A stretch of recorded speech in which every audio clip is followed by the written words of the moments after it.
Price the lord. ಇಂದಿನ ವಾಚನದ ಧ್ಯಾನಕ್ಕೆ ತಮಗೆಲ್ಲರಿಗೂ ಸ್ವಾಗತ. ಜನರು ಕುರುಬನಿಲ್ಲದ ಕುರಿಗಳಂತಿರುವುದನ್ನು ಕಂಡು ಯೇಸುವಿನ ಮನ ಕರಗಿತು. ಪ್ರಿಯರೇ, ಇಂದು ಯೇಸು ಕ್ರಿಸ್ತರು 5,000ಕ್ಕಿಂತ ಹೆಚ್ಚು ಜನರಿಗೆ ಅದ್ಭುತಕರವಾಗಿ 5 ರೊಟ್ಟಿ 2 ಮೀನುಗಳಿಂದ ತೃಪ್ತಿಪಡಿಸುವುದನ್ನು ಮತ್ತು ಆಹಾರ ನೀಡುವುದನ್ನು ನಾವು ಧ್ಯಾನಿಸುತ್ತೇವೆ. ಮತ್ತು ಯೇಸು ಅದ್ಭುತ ಸ್ವರೂಪಿ, ಎಲ್ಲರಿಗೂ ಭೌತಿಕ ಆಹಾರ ಕೊಡುತ್ತಾರೆ, ನಮಗೂ ಕೊಡಪ್ಪ ಎಂದು ನಾವು ಪ್ರಾರ್ಥಿಸಿ ಅದರಲ್ಲೇ ತೃಪ್ತರಾಗ್ತೇವೆ. ಆದರೆ ಪ್ರಿಯರೇ, ಜನರು ಕುರುಬನಿಲ್ಲದ ಕುರಿಗಳಂತಿರುವುದನ್ನು ಕಂಡು ಯೇಸುವಿನ ಮನ ಕರಗುತ್ತೆ. ಅಂದರೆ ಯೇಸು ಕೇವಲ ಭೌತಿಕ ಆಶೀರ್ವಾದ ಕೊಡಲು ಬಂದವರಲ್ಲ. ನಾವು ಇನ್ನೂ ಅಧಿಕವಾಗಿ ಇಲ್ಲಿ ಧ್ಯಾನ ಮಾಡಿದರೆ, ಕುರುಬನಿಲ್ಲದ ಕುರಿಗಳಿಗೆ ನಾವು ಗಮನಿಸೋದಾದರೆ ಸರಿಯಾದ ಮೇವು ಸಿಗಲ್ಲ, ಶುದ್ಧ ಹರಿಯುವ ಜಲ ಸಿಗಲ್ಲ, ಶಾರೀರಿಕವಾಗಿ ಪ್ರಾಣದಲ್ಲಿ ದುರ್ಬಲ ಅವಸ್ಥೆ ಇರುತ್ತೆ, ತೋಳ, ಚಿರತೆ, ಇನ್ನಿತರ ಕಾಡು ಪ್ರಾಣಿಗಳ ಅಪಾಯ ಅಥವಾ ಮರಣ ಯಾವಾಗ ಬೇಕಾದರೂ ಸಂಭವಿಸ್ಬೋದು, ಸರಿಯಾದ ದಾರಿ ತಿಳಿಯದೆ ಅಲೆದಾಡುವ ಪರಿಸ್ಥಿತಿ. ಪ್ರಿಯರೇ, ಈ ಕುರುಬನಿಲ್ಲದ ಕುರಿಗಳು ಯಾರಾಗಿದ್ದಾರೆ? ಎಲ್ಲ ಮನುಷ್ಯ ಕುಲ ಕುರುಬನಿಲ್ಲದ ಕುರಿಗಳಂತೆ ಇತ್ತು.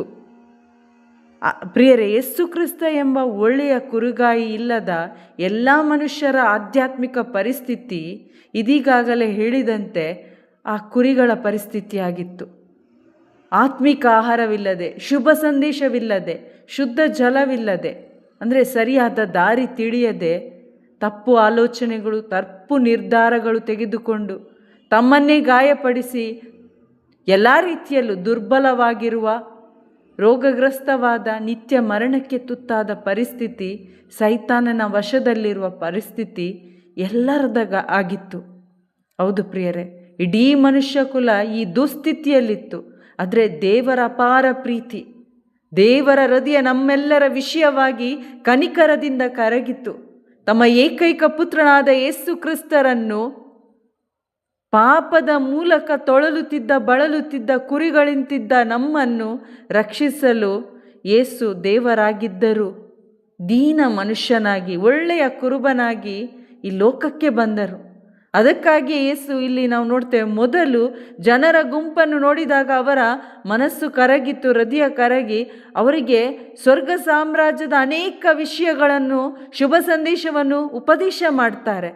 ಅಳಿಯದೆ ಉಳಿಯುವ ನಿತ್ಯ ಜೀವ ತರುವ ನುಡಿಗಳು, ನಮ್ಮ ಜೀವನವನ್ನು ಶಾಶ್ವತವಾದ ಆಶೀರ್ವಾದವಾದ ಮೇವು, ಶುದ್ಧ ನೀರು, ಅಂದರೆ ಸರಿಯಾದ ದಾರಿ ತೋರಿಸುವಂಥದ್ದಾಗಿದೆ. ಇಂದು ಅನೇಕ ಸಭೆಗಳು ವಂಚನೆಗೆ ಒಳಗಾಗಿವೆ. ಪ್ರಾರ್ಥನೆ ಮತ್ತು ಸಮಾಜ ಸೇವೆ ಮಾಡಿ ಜನರ ಭೌತಿಕ ಸಮಸ್ಯೆಗಳನ್ನು ಪರಿಹರಿಸುತ್ತೆ, ಜನರಿಗೆ ಈ ಲೋಕದ ಆಶೀರ್ವಾದಗಳನ್ನು ಕೊಡುತ್ತೆ. ಅದು ಒಂದು ರೀತಿಯಲ್ಲಿ ನೋಡುವಾಗ ಒಳ್ಳೆಯದು ಅಂತ ಕಾಣಿಸುತ್ತೆ. ಆದರೆ ಅದರಿಂದ ಆತ್ಮಕ್ಕೆ ಏನೇನೂ ಲಾಭವಿಲ್ಲ, ನಿತ್ಯ ಜೀವ ಪಡೆಯಲು ಸಾಧ್ಯವೇ ಇಲ್ಲ. ಆತ್ಮಕ್ಕೆ ತೃಪ್ತಿ ಕೊಡುವ ಆಹಾರ ಶುಭ ಸಂದೇಶವಾಗಿದೆ. ಈ ಶುಭ ಸಂದೇಶದ ವಿಷಯದಲ್ಲಿ ನಾನು ನಾಚಿಕೆ ಪಡುವವನೇ ಅಲ್ಲ, ನಾನು ಎಲ್ಲರಿಗೂ ಕರ್ತವ್ಯ ಬದ್ಧನಾಗಿದ್ದೇನೆ. ಈ ಶುಭ ಸಂದೇಶ ಜೀವೋದ್ಧಾರ ತರುವ ದೇವರ ಶಕ್ತಿಯಾಗಿದೆ. ಇದನ್ನು ನಾನು ಸಾರದಿದ್ದರೆ ನನಗೆ ಧಿಕ್ಕಾರ ಎಂದು ಸಂತ ಪೌಲರಲ್ಲಿ ಆ ದೈವ ಸ್ವಭಾವ, ಕನಿಕರ ತುಂಬಿದ ಸ್ವಭಾವವಿತ್ತು. ಅದನ್ನು ಅವರಲ್ಲಿ ತೋರ್ಪಡಿಸುತ್ತಾರೆ ಅವರ ಪತ್ರದಲ್ಲಿ. ಒಬ್ಬ ಒಳ್ಳೆಯ ಕುರುಬನ ಆದರ್ಶದಲ್ಲಿ ಇಂದು ಅವರು ಸಭಾಪಾಲಕರಿಗೆ, ಮುಖಂಡರಿಗೆ, ಕುಟುಂಬದಲ್ಲಿ ಹೆತ್ತವರಿಗೆ ಸಂತ ಪೌಲರು ಒಂದು ಮಾದರಿಯಾಗಿದ್ದಾರೆ. ಇನ್ನು ನರಕದ ನಾಶನದ ದಾರಿಯಲ್ಲಿರುವ ಅನೇಕರು ನಮ್ಮ ಮಧ್ಯೆ ಇದ್ದಾರೆ. ಆಧ್ಯಾತ್ಮಿಕವಾಗಿ ನಾಶವಾಗುವ ಕುಟುಂಬಗಳು, ಜನರನ್ನು ನೋಡಿದಾಗ ಇವತ್ತು ಯೇಸುವಿನಂತೆ ನಮ್ಮ ಹೃದಯ ಕೂಡ ಕರಗಲಿ. ಹೀಗೆ ನಾವು ದೈವ ಸ್ವಭಾವ ಧರಿಸಿಕೊಂಡು ಶುಭ ಸಂದೇಶವನ್ನು ಎಲ್ಲರಿಗೂ ಸಾರೋಣ. ಆಮೇನ್. Praise the lord.